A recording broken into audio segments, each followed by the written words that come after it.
시간을 아끼기 위해 돈을 쓰는 것. 대부분 부자가 되기까지 아껴야 한다고 생각합니다. 청소하고 배달을 줄이며 모든 걸 직접 하죠. 하지만 부유한 사람들은 오히려 의도적으로 더 많이 쓰는데 바로 시간을 사는 거예요. 배달 청소 혹은 월급을 줘서 인력을 쓰는 게 처음엔 낭비처럼 보이지만 시간만큼은 절대 다시 살 수 없다는 걸 깨닫게 되죠. 어떤 일을 대신 맡길 때마다 그 한 시간은 다시 벌거나 생각하거나 쉬는 시간이 됩니다. 보통 사람은 시간을 돈으로 바꾸고 부자는 돈을 시간으로 바꿉니다. 이건 사치가 아니라 레버리지의 문제예요. 당신의 한 시간이 5만 원 가치가 있을 때 누군가에게 2만 원을 줘서 그 일을 맡길 수 있다면 그건 게으른 게 아니라 생산성을 복리로 키우는 선택입니다. 이런 결정들은 당신의 재정 궤적을 완전히 뒤바꿔줍니다. 시간을 쥐고 놓지 않으려는 사람은 자신의 인생 안에서만 일합니다. 하지만 시간을 사는 사람은 자신의 인생 위에서 일하죠. 가난한 사람은 돈을 아끼고 부자는 시간을 아낍니다. 그리고 시간은 돈과 달리 한 번 쓰면 다시는 돌아오지 않습니다. 시간으로 소비를 계산하기.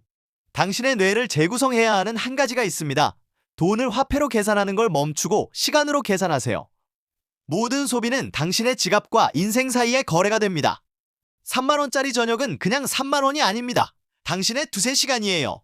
100만 원짜리 휴대폰은 당신 인생의 40시간을 의미합니다.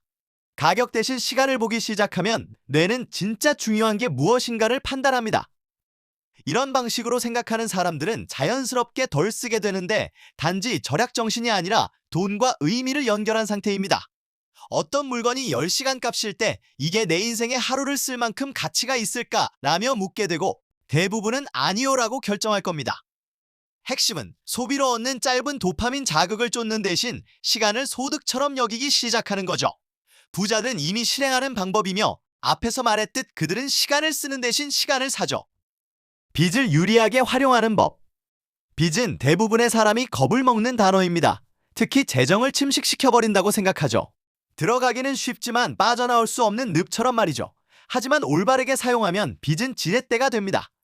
그 어떤 저축보다 아주 빠르게 당신의 노력을 배 이상 증폭시키는 힘이죠. 기업이 성장하고 부동산 자산을 늘리고 투자자가 인플레이션을 이겨내는 방법인데 이들은 빚을 도구로 씁니다. 문제는 어떤 생각으로 사용하냐예요. 일반 사람들은 편안함을 사고 부자들은 자유를 삽니다. 당신이 차를 사기 위한 대출이 대표적인 재정의 늪이죠. 하지만 가치가 오를 만한 부동산의 대출은 오히려 돈을 돌려줍니다.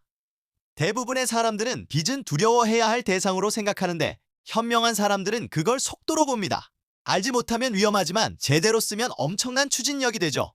핵심은 당신이 어떤 자산을 위해 돈을 빌릴 때 이자가 늘어나는 속도보다 빨리 성장해야 한다는 거예요. 부를 만들 수 있는 빚. 당신은 빚을 어떻게 사용하실 건가요? 모든 돈을 아끼지 않겠다는 태도. 돈을 아끼지 않겠다는 말은 무책임하게 들리지만 여기에 역설이 있습니다. 모든 돈을 아끼려는 사람은 부자가 되지 못하는데 그 이유는 그들은 항상 수비에만 집중하고 공격을 하지 못합니다. 저축은 생존을 위한 것이지 성장을 만드는 게 아닙니다. 비용만 줄이는 걸 집착하다 보면 당신의 재정은 안전한 범위로 점점 작아집니다. 하지만 소득을 늘려주는 도구, 기술, 인간관계에 전략적으로 투자하면 그 한계를 깨트릴 수 있습니다. 부자들은 5,000원 커피를 아끼는 것보다 5천만 원의 기회에 집착하죠. 그 기회에 투자하면 속도가 붙습니다. 부자가 되는 건 짠돌이가 아니라 효율적인 투자이기 때문이죠. 아끼고 모으는 데만 집착하면 그 돈은 결코 자라지 못합니다. 돈은 흐르고 불어나는 것이 목적입니다. 그걸 이불 밑에 숨겨두는 순간 그건 더 이상 돈이 아니라 그저 종이 조각이 될 뿐이죠. 자기 자신에게 투자하기. 저축 대신 나 자신에게 돈을 쓰는 게 죄책감이 느껴지나요? 하지만 자기 자신에게 투자하는 것은 존재하는 모든 자산 중 가장 높은 수익률을 가진 투자입니다. 강의, 코치, 치료, 피트니스. 처음엔 다 비싸 보이죠. 하지만 당신의 결과물을 얼마나 바꾸는지를 깨달으면 오히려 싸게 느껴집니다. 또 다른 자기 투자 방법은 책임감을 사는 것이에요. 대부분 사람들은 동기부여를 찾지만 동기부여는 믿을 수 없을 만큼 불안정합니다. 반면 책임감은 저절로 나아가게 만들어주는데 누군가가 당신에게 기대를 하도록 돈을 쓰는 것이죠. 예를 들어 목표를 설정하는 건 당신이 잠재력을 낭비하지 않는 사람으로 변하게 합니다. 돈을 지불하면 관심을 기울이게 되는데 자신의 성장에 투자하는 사람일수록 성장을 빠르게 가속화하죠. 그들은 성장하지 못하는 것에 실질적인 비용을 부여하기 때문입니다. 좋은 할인에 속지 않기. 30% 할인이나 1+1 등 할인은 모든 사람이 좋다고 느낍니다. 싸게 샀다는 그 승리감이 대부분의 사람들을 가난하게 만듭니다. 할인도 결국 지출입니다. 애초에 필요하지 않은 물건이라면 할인은 아무 의미 없는 함정인 거죠. 세일은 천천히 돈을 잃고 있는 걸 똑똑한 소비를 한다고 착각하게 만듭니다. 부자들은 할인을 쫓지 않는데 비용이란 건 돈이 아니라 집중력 있는 소비라는 걸 알기 때문이죠. 모든 할인은 당신의 주의력과 시간을 빼앗습니다. 그 시간을 아낄 수 있었을 텐데요. 할인은 마케팅이지 기적이 아닙니다. 예를 들어 원래 가격에 2배로 올려놓고 50% 할인한다고 하면 당신은 정가에 사도록 교묘하게 조종당한 겁니다. 부자들은 단순한 가격이 아니라 가치로 평가합니다. 무언가가 삶을 진짜로 개선시킨다면 그들은 기꺼이 제값을 냅니다. 반대로 아무 소용이 없다면 90% 세일이어도 그건 비싼 겁니다. 할인에 집착하는 사람일수록 결국 한 푼 아끼기에 인생을 낭비하죠. 필요한 걸 정가에 사는 것이 필요 없는 걸 싸게 사는 것보다 훨씬 현명합니다.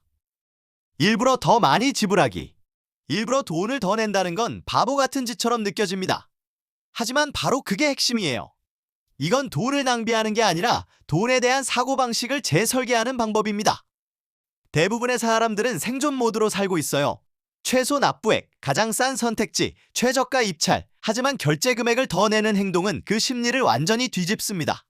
결제 금액을 올림해서 내거나 대출 이자를 조금 더 내거나 청구서를 미리 내는 순간 당신의 뇌는 돈을 두려워하는 대상이 아니라 내가 통제하는 도구로 인식하게 됩니다.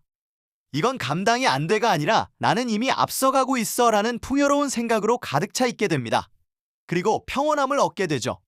이것은 빚은 더 빨리 줄어들고 돈과 사람 모두와의 관계가 훨씬 깔끔해집니다. 왜냐하면 이제 더 이상 인생 전체를 몇 푼짜리 계산으로 쪼개지 않기 때문이죠. 실수에 대한 지출. 우리는 어릴 때부터 실수는 돈이 드는 것이라고 배워왔습니다.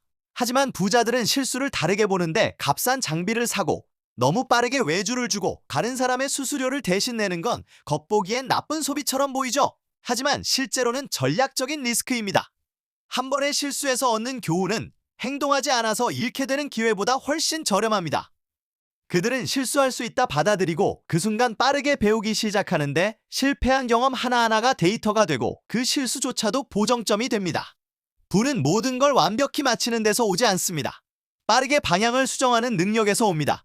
지금 결정해서 쓰는 돈이 실수였어도 미래의 시간을 아끼고 선택하지 못해서 잃는 큰 비용을 막아줍니다. 결정하지 못하는 건 인생의 몇 년을 빼앗습니다. 이 영상 내내 말했지만 부자들은 돈을 낭비하는 실수를 할 수 있어도 시간을 낭비하는 건 절대 용납하지 않는다는 걸 기억하세요. 돈으로부터 감정적으로 분리되기. 대부분의 사람들은 통장 잔고를 감정적으로 받아들입니다. 돈이 있을 땐 안심하고 없을 땐 불안에 휩싸이죠. 하지만 부자들은 이 감정의 사이클에서 벗어나는 법을 알고 있는데 단지 돈은 기분의 도구라고 생각합니다. 감정적으로 분리된다는 건 무관심해지는 것이 아니라 의존하지 않는 것을 뜻합니다. 수입에 따라 감정이 변화하면 조급한 결정을 내리게 되죠. 빠른 성과를 쫓고 너무 일찍 팔고 너무 서둘러 사버리죠. 감정적 중립은 시장이 폭락해도 흔들리지 않게 하고 결과가 늦게 나와도 집중을 유지하게 합니다. 부자들은 돈을 산소처럼 다룹니다. 없으면 생존이 어렵지만 흐르고 있을 땐 존재 자체를 의식하지 않죠. 그들은 돈을 추적하지만 그걸 자존감의 기준으로 삼지 않습니다. 돈이 감정을 지배하는 순간 당신은 돈에게 지배되기 시작합니다. 갑작스러운 수익 무시하기. 대부분의 사람들은 간혹 뜻밖의 돈을 얻게 되죠. 세금 환급, 보너스, 우연한 수익을 얻게 되면 그걸 축하하듯 써버립니다. 하지만 부자들은 꽁돌이 생기지 않은 것처럼 행동하죠. 예상치 못한 돈은 투자되거나 자동으로 굴러가거나 기회를 위한 자금으로 남기죠. 이건 단순한 절약이 아니라 훈련인데 갑작스런 돈의 도파민 자극을 무시하는 습관은 통제력을 키우게 되죠. 부를 만드는 건 거대한 한방이 아닙니다. 뜻밖의 수익이 나면 통제력을 키우는 도구처럼 다루면 부자가 되는데 도움이 됩니다. 보너스를 받을 때마다 매번 처음으로 돌아가는 행동을 멈추세요. 의도적으로 위험 감수하기. 대부분의 사람들은 부자들이 위험을 좋아한다고 생각하지만 그들은 항상 작지만 통제가 가능한 위험을 훈련하죠. 그래서 큰 위험도 두렵지 않게 되는 건데 이건 도박이 아닙니다. 위험에 대한 내성을 기르는 과정이죠. 불확실하게 느껴지는 사이드 프로젝트를 시작하거나 직업을 바꾸거나 일찍 투자하는 것이 위험 훈련의 반복 동작이에요. 가난한 사람들은 불확실한 행동을 피하지만 부자들은 아니죠. 부로 가는 길은 언제나 위험을 통과해야만 하는데 그건 편안함과 자유 사이를 가르는 통행료와도 같습니다. 사람들이 돈을 잃는 이유는 위험 때문이 아닌 공포 때문이죠. 부자들은 두려움과 실제 위험을 구분하고 완전히 안전해질 때까지 기다리는 것보다 행동을 먼저 하죠. 모든 부는 의도적으로 불확실성 속으로 걸어 들어간 순간에서 시작됩니다. 목표는 위험을 없애는 게 아니에요. 위험에 익숙해져서 불확실한 상황에도 앞으로 나아갈 수 있는 상태를 만드는 겁니다. 진짜로 살 수 있는 것만 사기. 사람들은 살 수 있을까라는 질문을 던지고 자신의 자금을 확인합니다. 하지만 부자들은 이걸 감당할 수 있을까 하고 묻죠. 이 두 문장 사이에는 엄청난 차이가 있습니다. 부자가 아니어도 빚, 신용카드를 통해서라면 거의 모든 걸 살 수는 있습니다. 그 물건이 잠을 빼앗거나 시간을 갉아먹거나 미래의 자유를 줄인다면 그건 감당 가능한 게 아닙니다. 부자들은 가격표가 아니라 마음의 평온으로 감당 가능성을 계산합니다. 그들은 천천히 신중하게 삽니다. 돈 외에는 아무것도 잃지 않을 때만 소비하죠. 무언가를 살 수 있다고 해서 부자가 되는 건 아닙니다. 그걸 사고 나서도 아무 감정의 흔들림이 없는 상태, 그게 진짜 부자의 마인드입니다. 질투를 힘으로 바꾸기. 사람들은 질투를 도구로 사용합니다. 하지만 부자들은 데이터처럼 관찰합니다. 그 이유가 질투는 당신이 원하는 것과 이룬 것 사이의 간격을 정확히 가리키기 때문이에요. 질투를 느낀다는 건 당신 안의 일부가 그 가능성을 인식했다는 증거입니다. 부자들은 그 감정을 미워하지 않습니다. 그들의 습관, 시스템, 사고방식을 연구하면서 질투를 데이터화하죠. 그 속에서 사람들이 원하는 걸 알게 되는데 가난한 사람은 질투를 억누르려 하고 부자는 질투를 해독하려 합니다. 왜 나는 안 되지? 라는 감정 하나하나가 나도 될 수 있다는 거울의 신호입니다. 결국 차이를 만드는 건 그 감정을 느낀 다음에 무엇을 하느냐입니다.